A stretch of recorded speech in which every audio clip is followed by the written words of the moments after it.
just have to get a good location.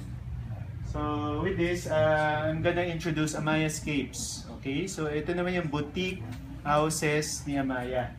You'll be surprised of this development kasi bawat bukas namin for Amayascapes project laging nasa-sell out because first and foremost, it's under Ayala. So at the same time, it's gated. It's a gated subdivision na hindi ito yung pangmasa kasi yung iba like ibang villages they allow tricycles. This one wala. They have their own service provided sa ano. Like what part? Shuttle. Yeah. What part? What part of Manila? Yan. They have lots of locations ito. Iyan naman. So ito yung bungalow namin. Okay, so usually a bungalow, para may idea kayo, $20,000. Total contract price, $20,000. That one is 20,000? Yeah. This one is about $18,000. This one for the first half is $18,000. A single detached property is about $40,000. This one, it's about $30,000 to $40,000, and this one, mga $40,000 to $45,000. Is in Mandaluyong, you said? No. Laguna. Laguna, Batangas. Okay, so we have 15 locations in 5 years, and marami sila nasa-sell out na ngayon. We have 3 in Calamba, Calamba, Laguna, Cabuyao, and San Pablo. Cavite, we have General Trias, Tres Martires. Batangas, Lipayan-Bawan. Bulacan, we have Santa Maria, Bulacan. Pampanga, we have Mexico and San Fernando. Sino nakapunta ng Mexico dito? Tarlac is in Capas. Tarlac is in Capas. Pangasinan sa Urdaneta, sa north naman to. Then we also have one in Bacolod, sa Negros Occidental. So kaya ko na. Kaya mo na ba? $20,000 lang. Yeah. So the features and amenities of every Amaya property. Bukol in Bacolod. Bacolod meron. Yeah, Bacolod na. Well, okay na. Mamaya hindi natin. So features and amenities namin, we have a 24-hour gated security. We have a patio green. Bawat bawat village yan yung signature namin. Hindi ayaw nila magkasilipan kayo niyan. So sa gitna may ginawa kami parang garden. We have a swimming pool, we have a clubhouse to commune with our neighbors. We have a pavilion, a basketball court, and a jogging path. So ang delivery nito is ganito lang. Yung yung dingding niya is already white, yung base finish, then smooth na siya, smooth flooring.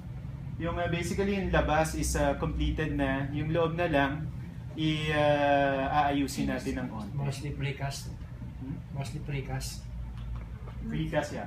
Precast yung construction.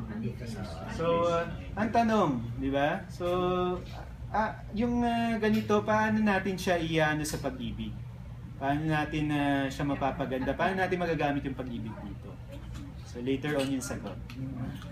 So, with this, tingnan muna natin yung bungalow. So, bungalow is $20,000. You just need $250 to reserve. $750 for the first month, and for 11 months, $273. Ang final payment, paano ba natin to babayaran? This is ready for occupancy ng 16 months. Wow. 2016. Okay. So, dyan tayo pumapasok. Okay? So, If we are pag-ibig member, but we did not use it from the long. sino bang may pag-ibig dito? May ibig. I used to have it, but it was long time ago. Long time ago.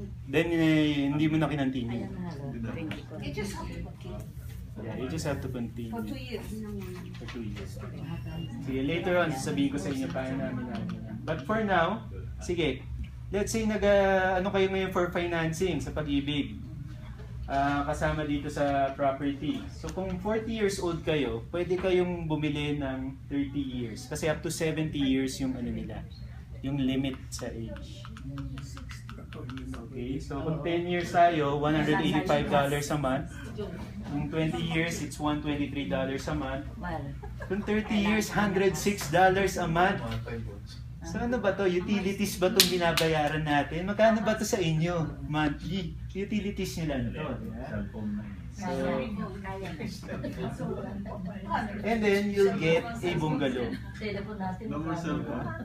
So kung ang mindset natin, gusto kong umuwi, pero gusto ko naman bahay na matitira, na may garage, How many amenities. square meter? It's about 30 square meters to 35. But then it's still expandable. With the use of Pag-ibig, mamaya anin ko sa inyo, paano nyo The man? lot area. The lot area. The lot area is 75. Yung kami, 75. 75. I guess it's acceptable considering you have a garage, a free garage. At the same time, you can still expand by the use of Pag-ibig. Later on, sasabihin ko kung paano. Okay? Okay, with Twin Pad, $19,000, $250 to reserve, $700 yung first month, then for the third month, $95. What is So, twin pot? ayan. Then ang fourth month natin would be a lump sum. So another option to. Twin pots is how many square meters? 75 to 85. Ganito yung itsura niya. Teka lang.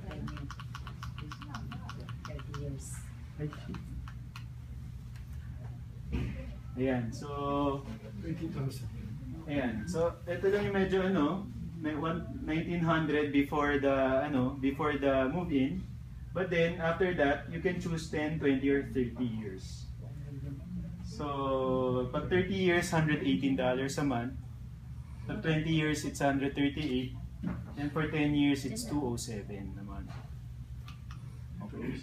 So, bakit magandang magandang partnership namin with Pag-ibig?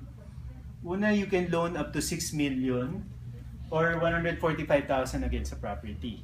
So, ibig sabihin, pag-approve kayo sa gross monthly income nyo, which usually sa clients namin abroad, na-approve sila dahil mas mataas yung kita nyo rito eh. Imagine yung mga employees sa Philippines are earning $500 a month and kakakuha sila up to 2 million. So kayo, pwede nyong i-maximize yung 6M kung ano yung approve sa inyo. Then, yung rest can pay for the construction. Pwede natin itong kunyari, ang property is 1 million, di ba? The 3 million gusto nyong ipagawa for construction. Pwede rin natin gawin yun. May questions pa ba? Wala pa. Yung husband or wife could, the husband could file a loan. Yung wife pwede rin Ayun, good question. Sa papala. What separates Pag-ibig with the bank financing is with Pag-ibig, you can file by yourself, then hindi na titingnan yung hindi siya considered as conjugal. So you can file dalawa kayo separately. Sarili kayong property, hindi na i-check yung gross monthly income ng isa. So one more good thing yun. Then yun nga, as I've said, lower your monthly payment significantly. Yun yung ginawa natin kanina. And tax-wise, is it like tax deductible dahil that's an investment sa Pilipinas, but yan si Tito Ben ang may alam yan. Ano ba yung sagot niya? Ayan. Hindi yata no? Sa Pilipinas, I don't know the tax system over there. Pero usually, yung mga buyers namin sa abroad, dito nila tinatago yung meron nila. kasi as an investment, you could claim an investment income and you could also claim investment expense. I do taxes, but the thing is, your documentation, dapat i-provide mo yung documentation na we're paying this much investment expenses to be deductible sa investment income. Okay. So, ang question dyan, anong documentation mayroon kayong binibigay na For taxes. like dito tenant Tax ba? If that's tax, may may ano tayo dyan eh. Anyway, pwede tayong kumuha sa developer niya. Alam ko before may kumukuha sa developer pero oo eh. Oh, pero definitely may issue na ganun.